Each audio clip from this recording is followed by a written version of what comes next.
Bienvenue à Radio Taboulé, le podcast de Markaz, pour découvrir les actrices et acteurs de la vie culturelle et de l'actualité du monde arabe. Nous parlerons d'art, musique, film, littérature, cinéma, culture et liberté d'expression.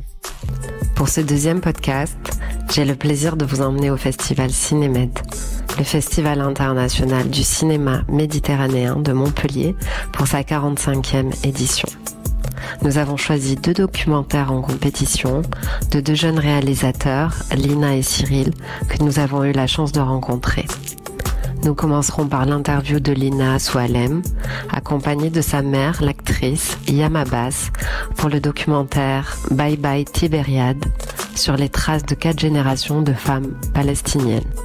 Nous continuerons avec l'entretien du réalisateur Cyril Haris pour son documentaire Danser sur un volcan qui nous emmène au Liban au lendemain de l'explosion du port de Beyrouth au cœur du tournage du film Costa Brava Lebanon.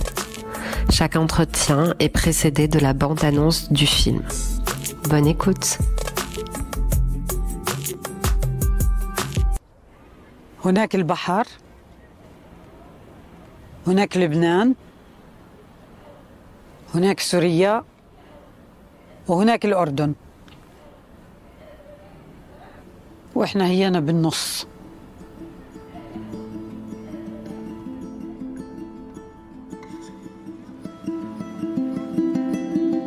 لينا أول مرة أخذتك على دير حنا، شايفة؟ هاي أنتي الصغيرة مع ست وأم علي، وهاي أنا وهاي أمي. Et moi, je ressemble à qui, du coup? À personne. Et là, c'est nous 4. Les 4 générations.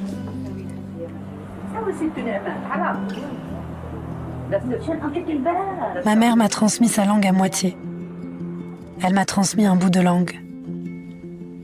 Quand j'étais petite, elle m'emmenait passer tous les étés dans son village palestinien, Dar Hanna.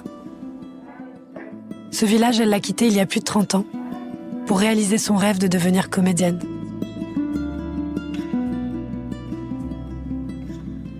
Tourne-toi un peu vers la caméra. ايش بتحبش يا لينا؟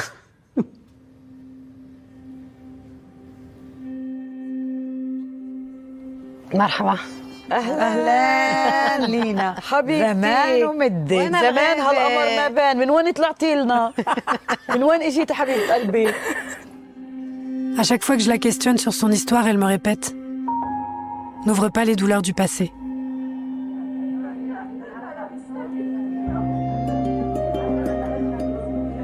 Je me demande souvent ce que tu serais devenue si t'étais restée. Qu'est-ce que j'en sais, Lina, parce que je suis partie.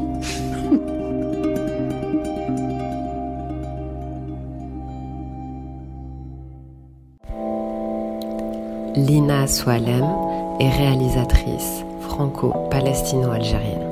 Son premier long métrage documentaire, L'heure Algérie, sorti en octobre 2021, questionne son père, le comédien Zinedine Soualem, et ses grands-parents algériens sur leur histoire. Aujourd'hui, elle revient avec le documentaire Bye Bye Tibériade, qui sortira au printemps prochain, aux côtés de sa mère, Yam Abbas, l'actrice et réalisatrice franco-palestinienne.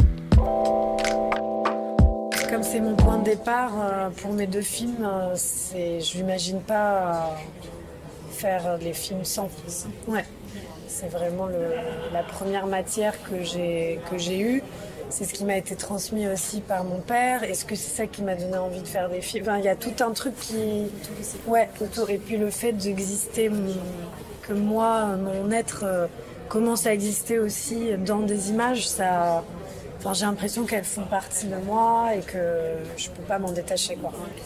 Oui, ça serait une autre narration, ça serait un autre film. Oui. Forcément, elle n'aurait pas filmé la même chose non plus. Oui, parce quoi. que je suis partie vraiment de ces images pour...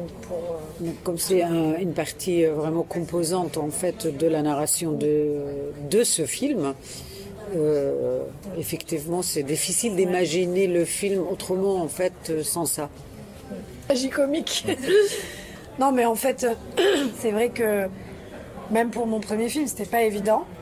Mais les peurs que j'ai, s'efface quand je pense à l'objectif. C'est-à-dire que mon objectif à chaque fois, conscient ou inconscient, c'est de visibiliser des histoires invisibilisées. Et pour moi, cet objectif-là est tellement fort. C'est ce qui me donne la force tous les jours de continuer à faire ces films-là quand je me dis mais le nombre de fois où je me suis dit pourquoi je suis en train de faire ça, où j'ai peur de m'exposer, où j'ai peur d'exposer ma famille, où j'ai peur de... Voilà, c'est difficile de se rendre vulnérable. Mais en même temps, c'est vital. C'est vital pour notre place dans cette société, pour notre place dans ce monde et pour qu'on continue à exister. Donc en fait, quand c'est de l'ordre de la survie mémorielle, ça devient plus fort que tout. C'est juste qu'il faut continuer à trouver la force. Et ce qui est assez touchant, c'est que Fleur Algérie, par exemple, c'était mon tout premier film, j'avais jamais rien fait avant et je me disais toujours, au pire, si j'arrive pas au bout, s'il sort pas, si les gens le voient pas, j'aurais fait ça pour mes grands-parents. Et en fait, ce qui était très très beau, c'est qu'il est sorti en salle et qu'il a fait 28 000 entrées, que j'ai vécu des choses extraordinaires avec ce film. Et là, de voir aussi, hier par exemple, la projection à Cinémed, c'était pour nous très très émouvant de voir des gens réceptifs à nos histoires dans un contexte très dur, de stigmatisation, de brutalité, de violence. Et ça donne beaucoup de force, quoi. Bien qu'aujourd'hui, tout est... je pense que les Ukrainiens n'auraient jamais imaginé vivre ça. Donc il faut qu'on arrive à se voir se refléter dans ce qui se passe dans la vie des autres, quoi. Moi, j'ai une distance différente, en fait. J'ai un recul un peu différent aujourd'hui de ce film, parce que c'est vrai que ça raconte un peu un côté très intime. Mais c'est vrai que pour moi, c'est là, pour l'instant, en fait, j'ai l'impression que je le vis comme quand je vis la présentation d'un film dans laquelle je m'implique, en fait. Ça veut dire que je donne de moi à un rôle, parce qu'on en a parlé, comme j'ai donné de moi à un témoignage. Or là, forcément, je n'ai pas peur et je n'ai pas nécessairement une sorte de mollesse face à la vérité de ces personnages, la vérité de cette histoire. En fait, j'ai l'impression que d'ailleurs, ce qui peut-être fait la différence entre documentaire et fiction, c'est la réalité vraiment vraie, la vertu, en fait, qu'on raconte dans un documentaire, qui aujourd'hui aussi plus que jamais, je la trouve nécessaire, donc il n'y a même pas de force à impliquer là-dedans. C'est presque un appel vraiment, un appel de l'âme, un appel d'esprit, un appel comme disait Lina tout à l'heure, d'arrêter d'accepter cet effacement comme partie de notre histoire et dire on est là, on existe, quoi, et on est des êtres humains et on est des vies et on a des histoires et on a aussi, comme tout le monde dans ce monde d'ailleurs, on est égal à tous les êtres humains. Mais c'est fou d'en arriver là, de devoir répéter ça toute la journée quand même. C'est quand même fou, quoi. C'est quand même fou. C'est ce que tous les Palestiniens qui prennent la parole en ce moment sont à la fois en train de le dire et à la fois de dire est-ce qu'ils se rendent compte là où on en est. C'est-à-dire de vous dire bonjour, je suis un être humain. J'ai une histoire et j'ai une vie et j'ai le droit de vivre et de me présenter en tant que tel. C'est ça aussi j'ai une culture. Voilà. Oui, et en fait, c'est aussi quelque chose qui se cristallise aujourd'hui, mais que je pense beaucoup de mes amis palestiniens ont toujours vécu dans le regard d'un soldat israélien au checkpoint. Ils m'ont toujours dit, en fait, on ne voit pas comme des êtres humains. Et quand on le vit pas, on a du mal à comprendre ce que ça veut dire. Mais en fait, quand on le vit, c'est hallucinant, quoi. Projet en Italie bientôt, à Naples, il y aura une projet à Milan. Aux États-Unis. Aux États-Unis, il y avait Chicago, il y a une semaine. Montréal, New York qui arrivent, dans le monde arabe là, qui arrivaient, qui ont tous été annulés par solidarité avec ce qui se passe, parce que c'était difficile dans la région là d'être dans parce qu'un festival c'est une célébration et qu'en fait c'est difficile de célébrer dans ce contexte, notamment les festivals en Égypte en plus parce que avec la frontière avec Gaza, on avait une projection dans un festival à Doha qui a été annulé. Le Do Film Institute a soutenu le film. Voilà. Après, nous, on a des distributeurs dans le monde arabe qui sont MC Distribution, qui sont basés au Liban, qui ont sorti leur Algérie, qui vont sortir ce film-là. Donc, on va essayer de le diffuser au maximum. Et... Tu parles de l'héritage et un peu, moi j'avais envie aussi de voir ce que toi tu en fais aujourd'hui, cette nouvelle génération, comment elle vit aussi en France dans ce contexte. Et ça c'est peut-être encore frais, mais voilà, moi ça m'a donné envie de voir une suite et de plus faire le focus sur toi, et ce qui doit être encore plus difficile.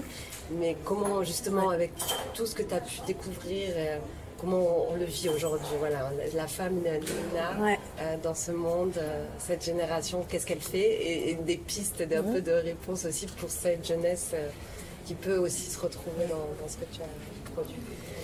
Alors, il y a 3 semaines, j'étais très inspirée, là je le suis moins.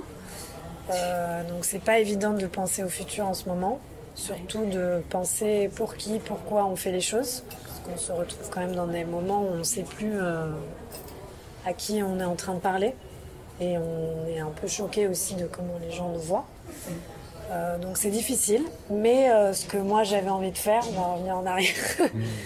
Là j'avais une envie de me plonger plus dans l'écriture de fiction, pour prendre un peu pour me donner plus de liberté, pas forcément de légèreté dans le sens par rapport aux thématiques, mais plus de légèreté dans la façon d'appréhender les choses, de pouvoir trouver aussi mon langage plus fictionnel, tout en continuant à explorer les thématiques qui m'intéressent, c'est-à-dire la question de la place dans la famille, entre différentes cultures, la question de la place des femmes aussi. Et voilà, j'ai des projets en tête de fiction sur des histoires de femmes dans différents contextes, où j'ai un peu envie de déplacer les choses aussi. J'ai un projet par exemple d'une famille algérienne en Espagne, donc aussi de déplacer les liens entre les pays pour ne pas être tout le temps dans la même dichotomie et binarité, aussi pour continuer à représenter nos réalités complexes et réelles. Et voilà, j'ai plein de choses en tête, mais là j'ai un peu de mal à les agencer, à les formuler, et je pense que voilà, j'ai besoin d'un peu de temps et de recul pour voir où on en est et qu'est-ce qu'on peut faire et comment on continue. Voilà. Merci beaucoup. Dès à présent, la bande-annonce du documentaire Danser sur un volcan.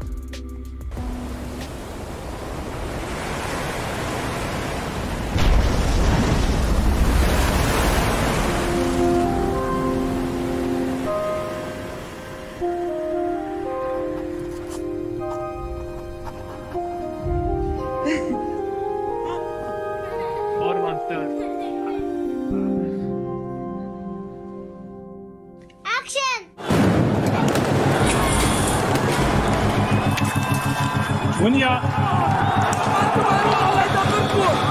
2750 طن من نترات الأمونيوم. هذا الساوند تبع آخر جمعتين. It's a decision to be made. Yeah, we take the risk ومنسوي فيه أو منقول ما فينا ناخذ هذا الريسك. مصريات الفيلم معلقين بالبنك مش عم نعرف نطلعه. It will never be stable, and for me suspending it means cancelling it. يعني tout le monde devrait quitter Beyrouth. option 1 option 2 إذا ما ظبطت option 3 option يعني مش ممكن. لا في صوت طيران. يعني أنا قاعد صار لي ساعتين في غرفة في مطار بيروت. كنا عم نركب بس طاف الديكور تكسر كل شيء. How many bad news can you get in one day?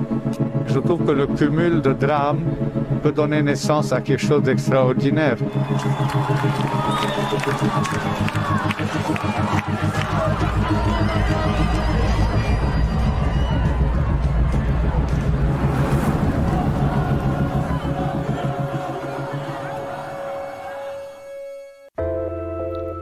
Né à Beyrouth en 1987, Cyril Haris est un réalisateur, scénariste et monteur libanais. Il a étudié les beaux-arts à l'université de Columbia et également membre de l'Académie des Oscars. Donc, Danser sur un volcan est un documentaire libanais que j'ai tourné durant toute une année suite à l'explosion du port de Beyrouth le 4 août 2020.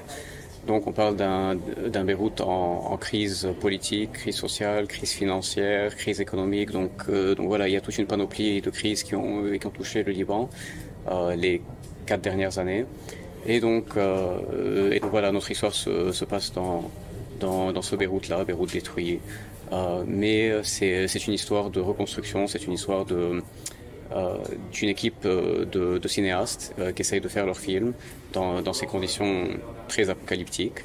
Et en gros, c'est un film qui pose des questions vis-à-vis du rôle de l'art et plus précisément du cinéma en temps de crise et comment le cinéma a un pouvoir cathartique, un pouvoir de guérison en temps de crise. Et donc c'est un peu l'histoire de ces Beyrouthins qui essayent de se relever après un événement traumatique. En plein Covid. En plein Covid aussi, oui, mais bon, Covid, c'est limite un petit détail comparé à tout ce qui se passe. Je sais que pour le monde entier, c'était la très très grosse crise. Pour nous, c'était juste une petite parenthèse, enfin, une crise parmi tant d'autres. Parce que bon, quand vous savez, le port a explosé, la moitié de la ville était complètement détruite, le système bancaire... Enfin, les banques étaient en faillite et donc voilà, il y avait toute une série de crises et c'était vraiment la grosse question, comment on fait pour se relever après ça, comment on fait pour reconstruire notre Beyrouth qui est éternellement dans un cycle de destruction, reconstruction, destruction, reconstruction. Donc voilà, c'est est-ce qu'on se bat pour le pays ou est-ce qu'on l'abandonne, est-ce qu'on quitte ce pays ou est-ce qu'il y a quelque chose à sauver. Et bon, tout ça, évidemment, ce sont des questions très vagues et très larges et donc il fallait aborder ces questions à travers une histoire qui soit très précise, très concise. Et donc c'est là qu'on parle de cinéastes qui essayent de faire, qui essayent de monter leur projet dans cette dystopie, quoi. Est-ce que tu peux nous faire un peu une présentation de qui tu es, comment tu as grandi justement dans cette ville? Donc, Cyril Harris, né à Beyrouth. J'ai grandi à Beyrouth aussi. Et donc voilà, donc les films que je fais sont principalement des films qui sont à Beyrouth ou qui parlent un peu de cette relation qu'on a envers Beyrouth, une relation d'amour et de haine. C'est une ville qu'on aime beaucoup et c'est une ville qu'on aime détester. donc voilà, j'ai fait des courts-métrages de fiction en tant que réalisateur, en tant que producteur. En tant que producteur, le film de Mounia Submarine, en tant que réalisateur, La visite du président en 2017. Ensuite, j'ai fait des documentaires. Donc, mon premier documentaire s'appelle La balançoire, El Majouha en arabe. C'était en 2018 qui a aussi été présenté à Cinéma d'ailleurs. Et ça, c'est mon deuxième long documentaire. Et je travaille aussi sur des... Donc aujourd'hui, tu vis sur Beyrouth. Oui. Il y a cette question qui revient au fil du documentaire entre toutes ces personnes qui sont là à se dire est-ce que c'est une question un peu qui revient chaque matin? Dois-je rester? Dois-je partir? Oui, effectivement. Et je pense que... Enfin... C'est la question éternelle et dans le documentaire Danser sur un volcan, j'utilise aussi des extraits des films de Maroun Bardadi, qui est un cinéaste libanais des années 70-80. Et justement, j'utilise ces extraits parce que ce sont des extraits qui posent les mêmes questions. Donc c'est aussi est-ce qu'on doit partir, est-ce qu'on doit rester, est-ce qu'on se bat pour le pays ou pas, etc. Et donc vraiment, on sent que ça fait 40-50 ans que le cinéma libanais se pose tout le temps cette même question. Et finalement, le cinéma, c'est juste un reflet de la société. Donc c'est cette société qui se pose tout le temps ces mêmes questions. Donc on a une très grande diaspora libanaise. Ben voilà, justement, exactement. Il y a bien plus de Libanais en dehors du Liban qu'au Liban, c'est ça et l'ironie. Tu fais le choix d'être à Beyrouth. Ben, je suis nomade un peu, donc... ça permet de... Je t'aime moi non plus, cette relation. Oui, exact. Non, mais aussi parce que le cinéma libanais, est souvent fait avec des coproductions, enfin à travers des coproductions avec l'Europe et tout ça, et donc des fois on se retrouve dans l'obligation de faire par exemple la post-production en France ou bien le son en Allemagne ou des choses comme ça. Donc du coup on se retrouve un peu nomade, mais oui, il y a toujours une partie à Beyrouth, une partie qui voyage un peu, mais c'est la nature de notre travail en fait. Et c'est vraiment très intéressant dans ce documentaire de comprendre aussi tous les challenges pour faire un film. Vraiment, on rentre dans les coulisses d'un tournage. Et donc c'est intéressant aussi de voir voilà, toutes ces forces en présence et notamment des groupes producteurs qui sont là. Et moi je voulais savoir aussi la deuxième partie, c'est aussi comment distribuer et faire voir ce film. Donc on a des festivals comme aujourd'hui pour le présenter. Et donc là le challenge du documentaire c'est de trouver des distributeurs. Oui, effectivement. Moi, je pense que c'est tout le temps un peu plus compliqué pour un film documentaire qu'un film de fiction. Généralement, les documentaires, donc, ils sont présentés dans des festivals et tout ça, et donc ils font un petit buzz, mais je pense que ils finissent par être présentés sur des plateformes online et tout ça. Je pense que les documentaires ont une bonne vie sur les plateformes, parce que c'est plutôt rare qu'on aille voir un documentaire en salle. Enfin, à moins que ce soit un très grand documentaire ou quelque chose comme ça. Donc voilà. Donc là, les chemins de distribution sont un peu différents. Ils sont un peu différents pour les documentaires. Donc oui, il y a la télé, il y a les plateformes et tout ça. Donc là, on est à la recherche de distributeurs. Évidemment, on a un vendeur et donc voilà, il y a un peu d'intérêt de quelques distributeurs pour le film, et donc j'espère quand même qu'il y aura une petite vie en salle, parce que je trouve que c'est... Enfin, évidemment, en tant que cinéaste, évidemment que je vais vous dire ça, mais je trouve que c'est très important de voir un film sur un grand écran.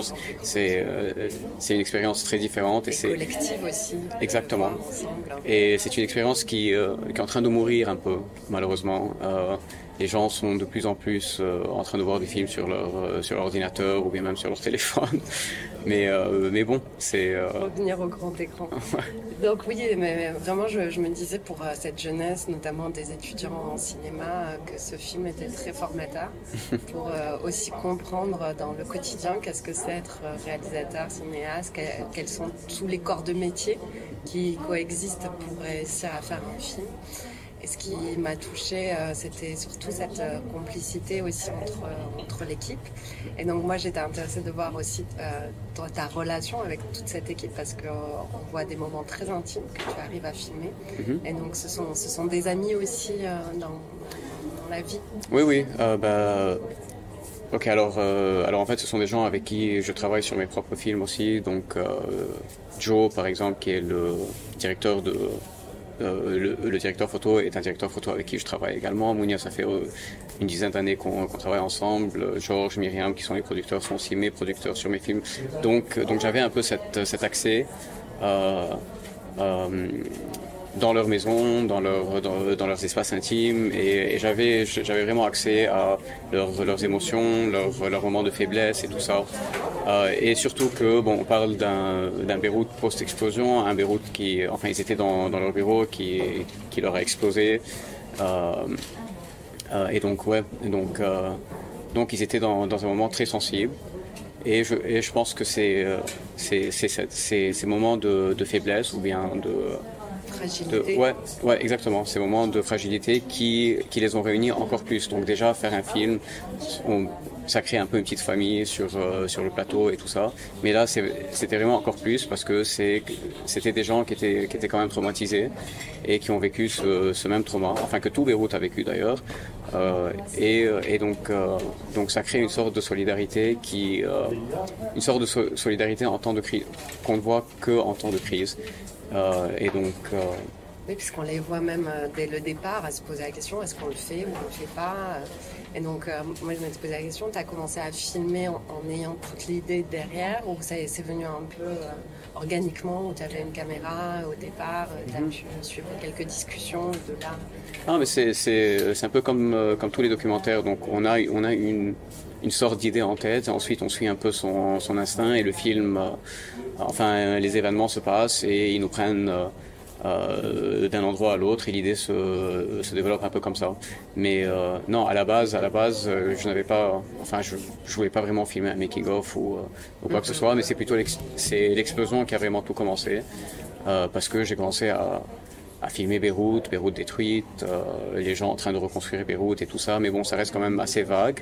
Et donc c'est là que quand j'ai vu qu'il se posait la question est-ce qu'on continue avec notre film, est-ce qu'on continue pas, et c'est quoi exactement notre rôle là en tant que cinéaste, en tant qu'artiste dans cette apocalypse, c'est là que j'ai vu que ok, il y aura probablement une sorte d'histoire, donc genre je peux suivre des personnages et vraiment en faire presque une structure de fiction, quoi.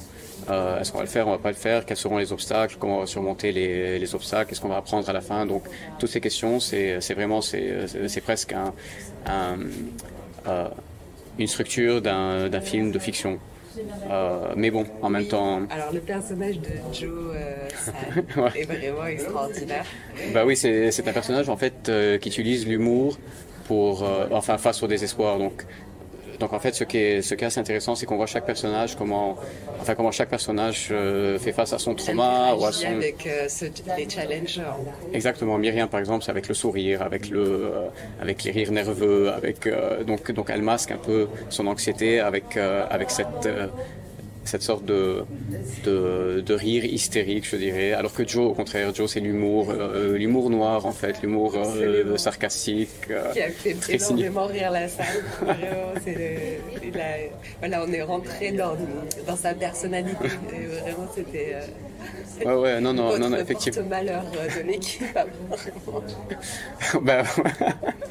Ouais, c'est la blague qui fait si vous avez tous ces malheurs, je pense que c'est à cause de moi en fait.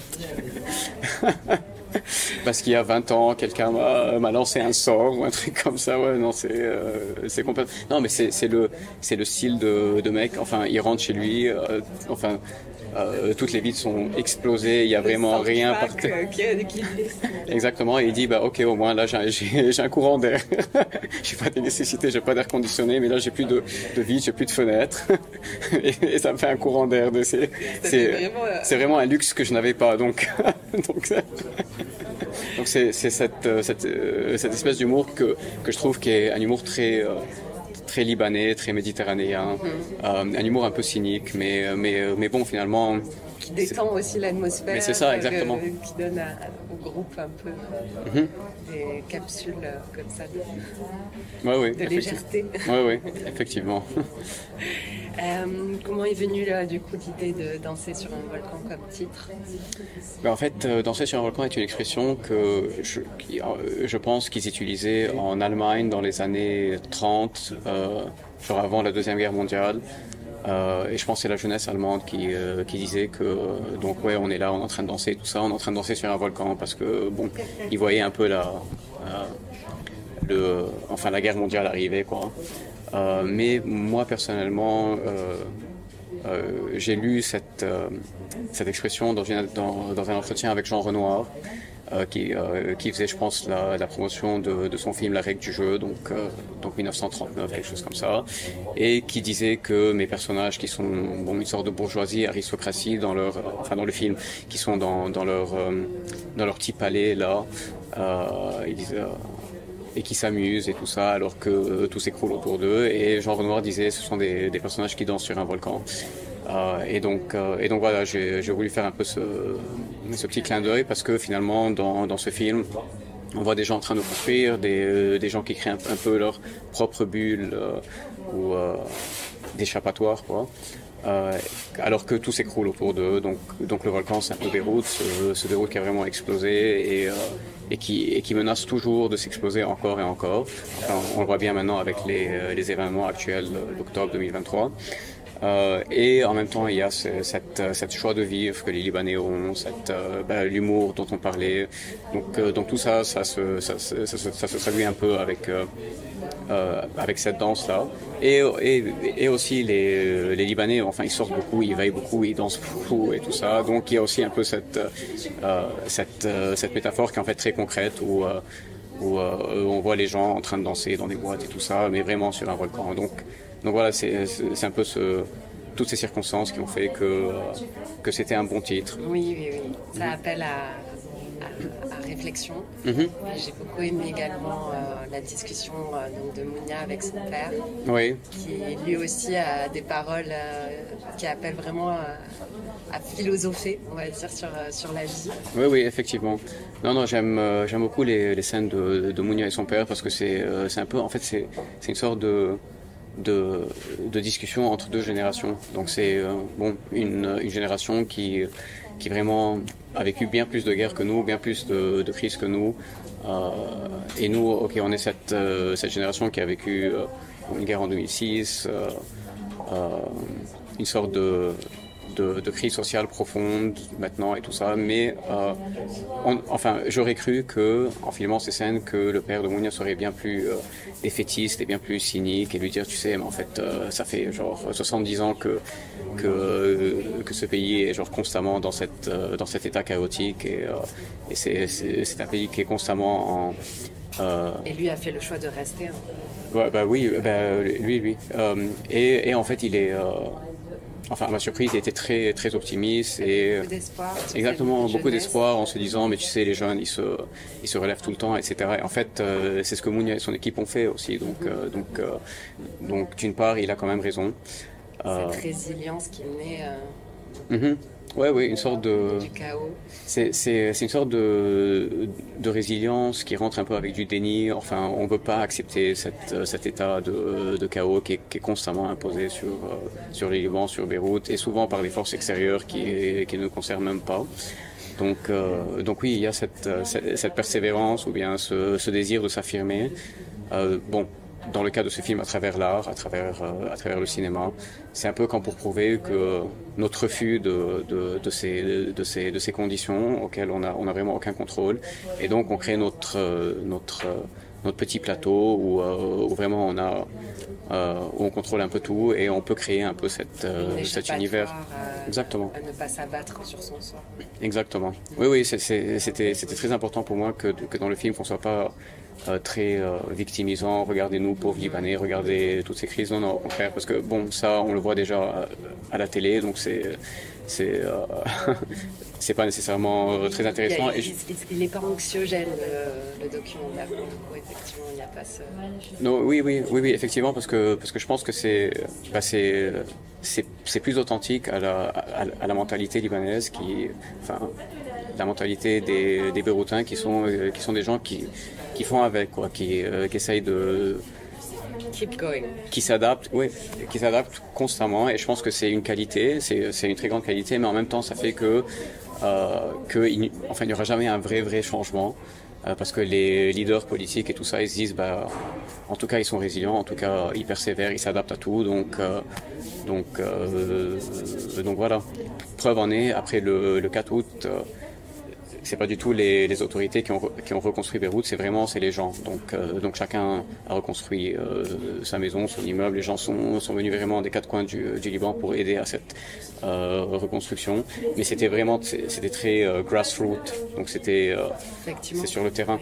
Comme tu commentais hier pendant la séance d'échange après la projection, on a cette solidarité qui est là de fait entre les Libanais, parce qu'effectivement on ne peut pas se référer à un État qui va venir nous aider. Et donc, parce qu'ils font tout pour nous diviser en fait, toute la classe politique, ils utilisent les religions, les confessions et tout ça pour diviser le peuple. Mais le peuple sur le terrain est beaucoup moins divisé qu'on ne le croit.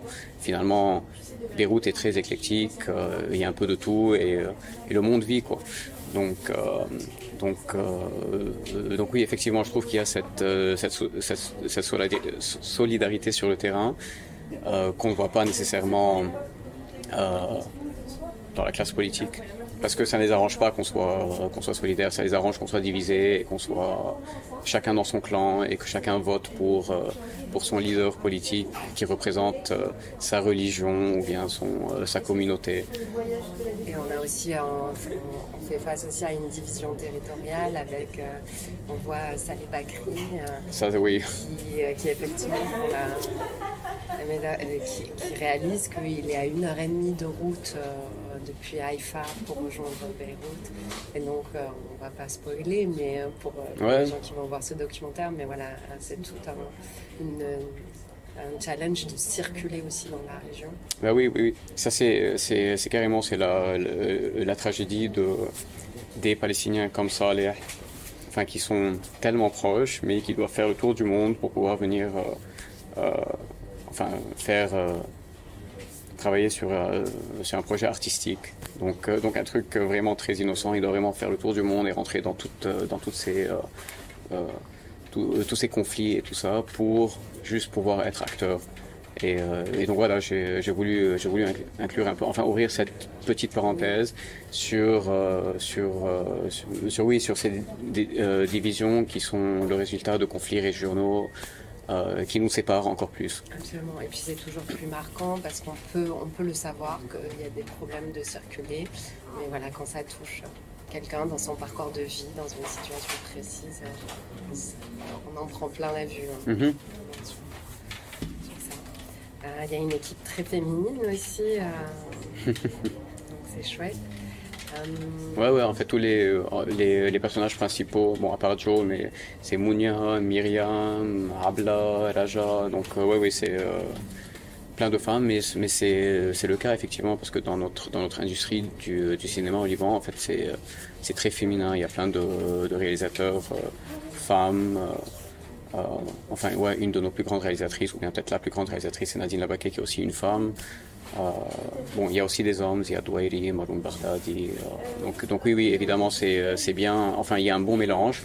Et je pense que, naturellement, ce mélange paraît dans le film. Il n'y avait aucune décision de, OK, il faut vraiment mettre un focus sur les femmes dans le cinéma. C'est juste qu'elles sont très présentes, exactement. Et les gens vont beaucoup au cinéma, ça reste quelque chose. Il y a des cinémas, il y a des cinémas indépendants qui offrent. Il y a quelques cinémas indépendants qui essayent de montrer des films niches, des films plutôt art house, des films indépendants et tout ça. Mais un peu comme dans le monde entier, les gens vont de moins en moins au cinéma. Quand ils vont au cinéma, c'est comme en été, c'est pour voir Barbie, Oppenheimer, ou bien pour voir le nouveau Marvel, ou bien les gros films. Et donc évidemment le cinéma indépendant en souffre, mais il y a quand même une petite scène, il y a quand même des gens qui vont voir ces films. Petite question très pragmatique, combien coûte un ticket de cinéma aujourd'hui en fait, notre monnaie a été très dévaluée, donc à plus de 95%. C'est incroyable. C'est difficile à imaginer. Oui, et donc notre économie est genre donc c'est des prix en dollars maintenant? Oui, justement. Donc il y a certains prix qui sont en dollars, des prix qui sont encore en livres libanaises, et donc ça fluctue beaucoup. Donc maintenant aujourd'hui, on dirait que c'est à peu près $5 peut-être, donc 4 euros peut-être, 4 euros et quelques, pour aller voir un film.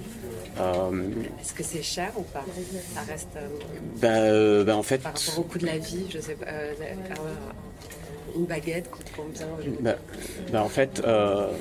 En fait, avant la crise, un ticket était à genre $10, l'équivalent de $10 en livres libanaises. Donc là, en valeur absolue, en dollars, évidemment, on dit que c'est moins cher finalement, parce que on est passé de 10 à 4, mais le pouvoir d'achat des gens a diminué tellement que je pense qu'un ticket de $4 devient quand même cher.